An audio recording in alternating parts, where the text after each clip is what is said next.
Hiç kim getmedi. Beraber. Başla uşaq.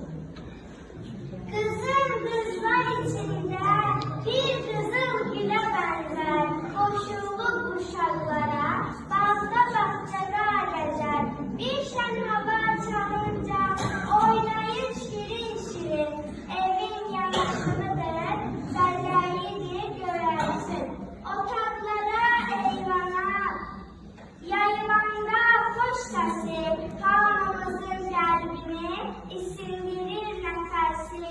Azalmasın evlərdən ürək açan gülüşlər, onların şən səsiyle durar yuxudan səhər.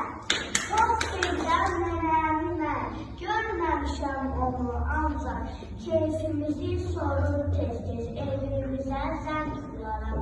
Deyirəm gəl bir başıya, bir alçada bizdə yaşa, bir bax necə dəyişibdi şəhərimiz başdan başa. Necə bağda haqda olan, bulvara da çıxan əldən, özün heyran qalacaqsan, bu yerləri sən gəzərkən. Əlimə alıb gələm, sən təbrik edirəm, gözündə gülsün aləm, mənim yazım baharım, anarım, ay anarım, sınaq sənə can deyir, gözünə qurban deyir, var ol hər zaman deyir, mənim yazım baharım, anarım, ay anarım. Sambaq kimi boyatdın, məktəb yaşına çatdın, açıldı qol qanadın, mənim yazım baharım, anarım, ay anarım.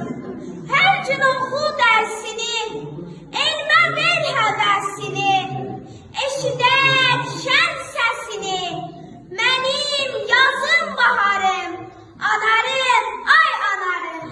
Bizim evdə bir sona var, hamı onu öpüb oxşar, sevincimiz aşıb daşar, dağ qızıdır bizim sona, ürək heyran olub ona, əl qol atıb iməşləyən, güldən gülə çiçəkləyən, təzə açan gülə bənzər, dağ qızıdır bizim sona, ürək heyran olub ona.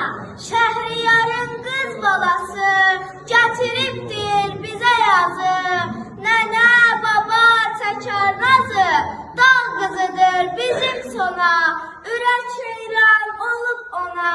Bugün sabah boyatacaq, tutacaq hər şeydən sonra, məktəbə də basar ayaq, dağ qızıdır bizim sona, ürək heyran olub ona. Təzə-təzə binaların başı dəyir gökyüzünə, körpülər var inanmazsan, baxsan əgər öz gözünə, hiss olmazdı bu qədər də, buzovna da qalsan əgər, atan gözəl bir bağ salıb, gillə meyvə istəsən dər. Nənəm deyir, hay oğul, artıq daha qocalmışam, necə işin gücün, əlində mən tək qalmışam.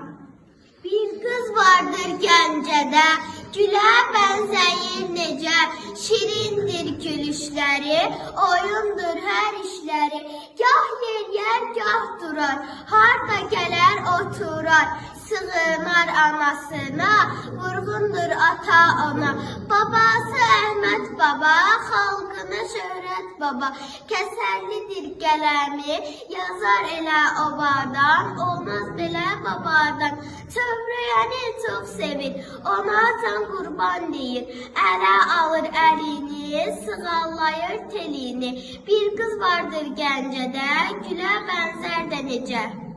Təşəkkür ederim.